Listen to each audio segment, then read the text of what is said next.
नमस्कार, मी मानसी देवकर आणि तुम्ही पाहतात HW मराठी।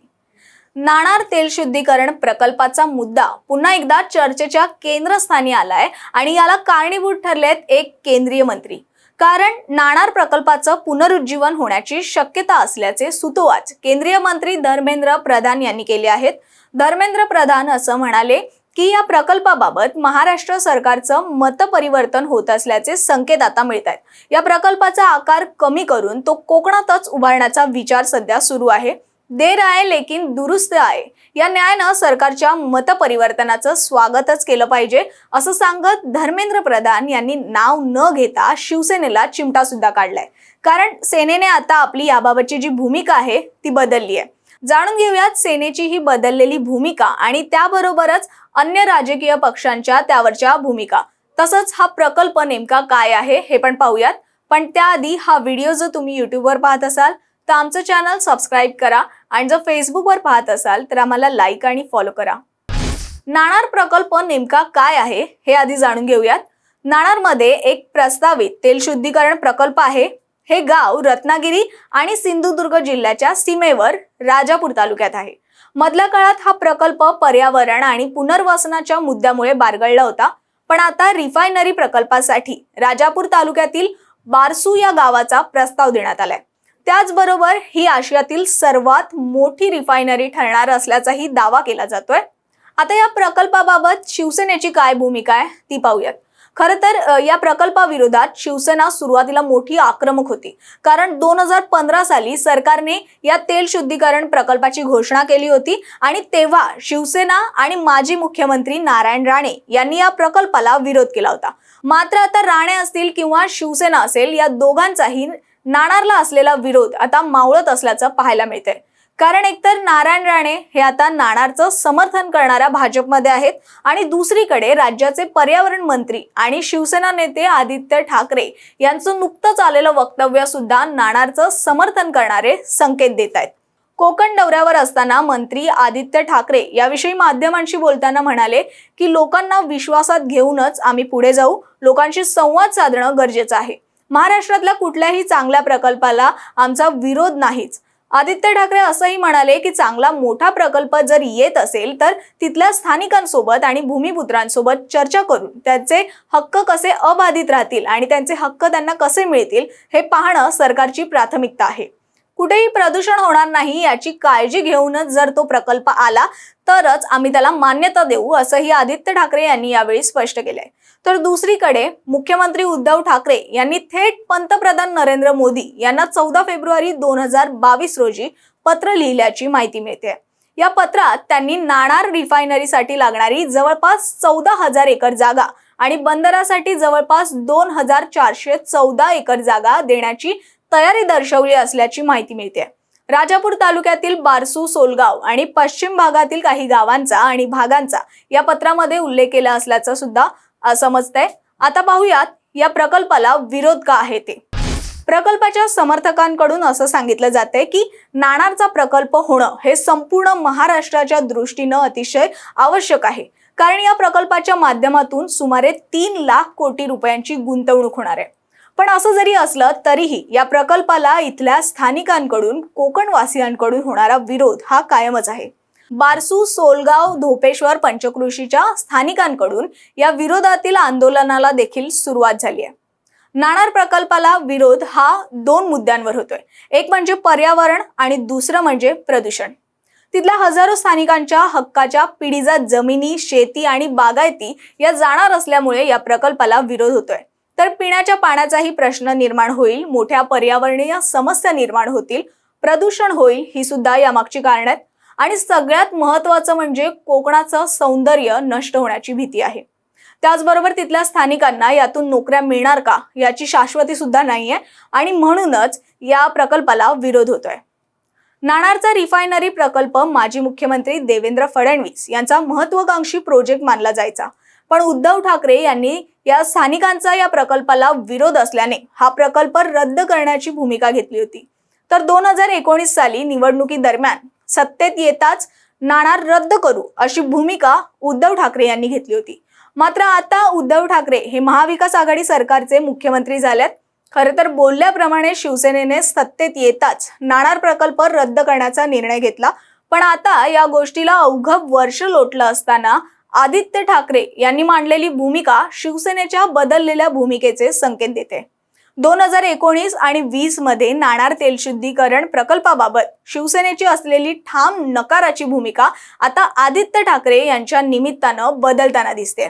त्यामुळे भाजप आता यावर शिवसेनेची दुटप्पी भूमिका अशी टीका सुद्धा करू लागले. भारतीय जनता पार्टीने भूमिका पूर्वी मांडली आहे की या खरं म्हणजे कोकणासाठी आवश्यक असलेला, विकासासाठी आवश्यक असलेला हा प्रकल्प आहे. या प्रकल्पातून कोकणच्या विकासासाठी खूप मोठं काम होणार आहे, रोजगाराची निर्मिती होणार आहे. त्यामुळे नाणार प्रकल्प इथे व्हावा ही भारतीय जनता पार्टीची भूमिका नेहमीच भारतीय जनता पार्टीने भूमिका मांडलेली आहे. या प्रकल्प महाराष्ट्रात हिताच असून महाराष्ट्राच्या बाहेर हा प्रकल्प जाता कामा नये भाजपची भूमिका. सर, दुसरीकडे आपण जर पाहिलं की ह्या प्रकल्पाला घेऊन शिवसेनेने दुटप्पी भूमिका घेतलेली आहे असं म्हटलं जात आहे. कारण आधी ह्या प्रकल्पाला त्यांनी रद्द केलं होतं आणि आता त्यांचं मत परिवर्तन होताना आपल्याला पाहायला मिळत आहे. काय सांगा? राजकारणासाठी राजकारण करणं हेच शिवसेना गेले काही दिवस करते आणि नाणारच्या निमित्ताने तेच आपल्याला दिसून आलं आणि त्यामुळे सुरुवातीला नाणारला त्यांनी विरोध केला होता, पण नंतर मात्र ते नाणारसाठी जागा बदलून घेता येईल ते प्रयोग करताय. मला असं वाटतं की विकास हा आपला मुख्य मुद्दा असला पाहिजे. विकासाच्या मुद्द्यावरती राजकारण कोणी करता कामा. नाणार प्रकल्प हा कोकणामध्ये रत्नागिरी जिल्ह्यातच उभा राहील ही केंद्र सरकारची भूमिका फार स्पष्ट आहे. मला असं वाटतं की काल सन्माननीय मंत्री आदित्य ठाकरे देखील राजापूरमध्ये जाऊन त्यांनी बेलूरमध्ये हा प्रकल्प नाणारमधल्या बेलूरमध्ये उभा राहावा अशी मान्यता दिलेली आहे. लोकांच्या भावना लक्षात घेता निश्चितपणे हा प्रकल्प कोकणातच उभा राहील. कोकणाची अखंड आर्थिक परिस्थिती बदलण्याचं काम हे नाणारच्या माध्यमातून, बेलूरच्या माध्यमातून होणार आहे.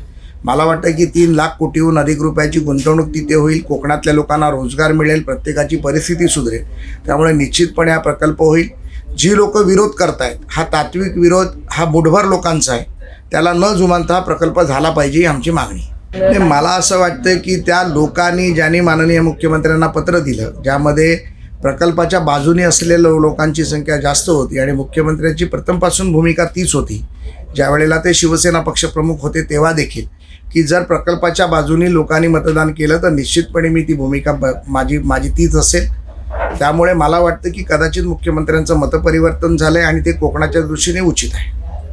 आता महाविकास आघाडीतील नेत्यांची यावर काय प्रतिक्रिया आहे ते पाहूयात. काँग्रेसची भूमिका अगदी स्पष्ट आहे. विकासाचे प्रकल्प कधीही थांबले नाही पाहिजे आणि हे प्रकल्प निर्माण करत असताना मात्र लोकांचं मत, तिथल्या विभागावर होणारे चांगले वाईट परिणाम, पर्यावरणाच्या अनुषंगानं आणि विकास या सगळ्यांचा ताळमेळ जो आहे तो घातला पाहिजे, मेळ घातला पाहिजे. लोकांना पण विश्वासात घेतलं पाहिजे, विकासही झाला पाहिजे, पर्यावरणाची हानी होता कामा नये. या सगळ्या गोष्टीचा मेळ घालून कुठलाही प्रोजेक्ट केला पाहिजे अशी काँग्रेसची पहिल्यापासून भूमिका आहे. नाही, दुटप्पी भूमिका असं म्हणता येणार नाही, पण लोकांच्या भूमिकेकडे आपल्याला लक्ष द्यावंच लागतं. जर पर्यावरणाचा मेळ राखून कमीत कमी पर्यावरणाचं नुकसान करून कोकणचा विकास जर होत असेल, तिथे नोकऱ्यांची निर्माण होत असेल नोकऱ्या, आणि महाराष्ट्र हे उद्योगप्रिय राष्ट्र आहे, उद्योगप्रिय राज्य आहे, त्यामुळे महाराष्ट्राला विजेची गरज ही कायम लागणारच आहे. त्यामुळे संघर्षामध्ये न जाता ताळमेळ बसवून सगळ्यांना विश्वासात घेऊन आपल्याला प्रोजेक्ट केले पाहिजे आणि जगामध्ये संदेश दिला पाहिजे की महाराष्ट्र हे उद्योगस्नेही राज्य जे आहे ते तसंच राहणार. हा संदेश देणं आजच्या घटनेच्या अनुषंगानं सुद्धा आवश्यक आहे. नाही, यांचे आरोप ते स्वतः काय आहेत ते पहिले बघा ना. तुम्ही दुसऱ्यांवर आरोप करताना स्वतः देवेंद्र फडणवीसांची काय भूमिका होती, नाणारच्या बाबतीमध्ये काय भाषणं केली होती, कसल्या गोष्टी काय करतात आहेत हे लोक. इतके डुप्लिकेट, इतके दोगले आहेत हे लोक की सत्तेत असतानाही एक. तर हा प्रकल्प विदर्भात नेण्याची काँग्रेसची मागणी आहे. कारण नाणार रिफायनरी प्रकल्प विदर्भात स्थलांतरित करा अशी मागणी जी आहे ती काँग्रेस विदर्भवादी नेते आशिष देशमुख यांनी केली आहे. मुख्यमंत्री उद्धव ठाकरे यांनी याबाबत समिती स्थापन करावी. गोसेखुर्द प्रकल्पाजवळ रिफायनरी प्रकल्प होऊ शकतो असं आशिष देशमुख यांचं म्हणणं आहे. केंद्रीय मंत्री नितीन गडकरी यांनी सुद्धा विदर्भात प्रकल्प उभा करावा यासाठी हिरवा कंदील दाखवलाय. त्यामुळे गोसेखुर्दला नाणार रिफायनरी प्रकल्प होण्यास काही अडचण नाही असं देशमुख यांनी म्हटलंय. यासाठी आशिष देशमुख यांनी मुख्यमंत्री उद्धव ठाकरे यांची भेट घेतली. विदर्भात नाणार रिफायनरीचा प्रकल्प कसा होऊ शकतो याचा अभ्यासपूर्ण अहवाल त्यांनी मुख्यमंत्र्यांना सादर केला. तर विदर्भातील जनतेशी बोलून ठरवू अशी प्रतिक्रिया मुख्यमंत्र्यांनी दिली आहे। मुख्यमंत्री उद्धव ठाकरे यांनी यावेळी स्पष्ट केलंय की या प्रकल्पासाठी समुद्राची आवश्यकता असते हा गैरसमज आहे। आपल्या देशात 6 ते 7 ठिकाणी समुद्राच्या व्यतिरिक्त अशा रिफायनरी लागलेल्या आहेत। नाणारनी नाही म्हटलं तर हा प्रकल्प गुजरातला जाईल अशी भीती दाखवली जात होती, पण गुजरातला प्रकल्प देण्याची गरज नाहीये। हा प्रकल्प विदर्भामध्ये इथल्या जनतेशी बोलून आपण करू शकतो, म्हणजेच महाराष्ट्रातल्या महाराष्ट्रात हा प्रकल्प आपण नेऊ शकतो असंही मुख्यमंत्री उद्धव ठाकरे यांनी म्हटलंय। तर राज्यात कुठेही प्रकल्प झाला तरीही चालेल असं विधान शिवसेना खासदार संजय राऊत यांनी केलंय। संजय राऊत म्हणाले की आशिष देशमुख यांच्या म्हणण्यानुसार राज्य सरकारनं नाणार प्रकल्प विदर्भात होऊ शकेल काय याबाबत तज्ञ समितींची निवड करावी, हा प्रकल्प विदर्भात न्यावा अशी त्यांची मागणी आहे। हा प्रकल्प महाराष्ट्रात कुठेही हो, फक्त लोकांचा त्या ठिकाणी विरोध नसावा, फक्त हा प्रकल्प आपल्याच राज्यात व्हावा हे महत्त्वाचं आहे असंही संजय राऊत यांनी म्हटलंय। त्यामुळे एकंदरच सध्या हा मुद्दा पुन्हा एकदा चर्चेत येतोय। मूळ मुद्दा हा आहे की शिवसेनेची भूमिका सुरुवातीपासूनच अशी राहिली आहे की स्थानिकांचा जर प्रकल्पाला विरोध असेल तर आमचा सुद्धा या प्रकल्पाला विरोधच राहील। पण आता स्थानिकांचा विरोध असून सुद्धा सेना या प्रकल्पाला हिरवा कंदील देते। त्यामुळे या प्रकल्पाचं आता नेमकं काय होणार हे पाहणं महत्त्वाचं आहे। दरम्यान याबाबतच्या सगळ्या अपडेट्स आम्ही वेळोवेळी तुमच्यापर्यंत पोहोचवत राहू, पण ते जाणून घेण्यासाठी आणि आणखीन अशा व्हिडिओ पाहण्यासाठी आमच्या YouTube चॅनलला सबस्क्राईब करा आणि फेसबुक पेजला लाईक आणि फॉलो करा। तसंच या प्रकल्पाबाबत तुमचं काय मत आहे हे सुद्धा आम्हाला कमेंट बॉक्समध्ये नक्की कळवा। धन्यवाद।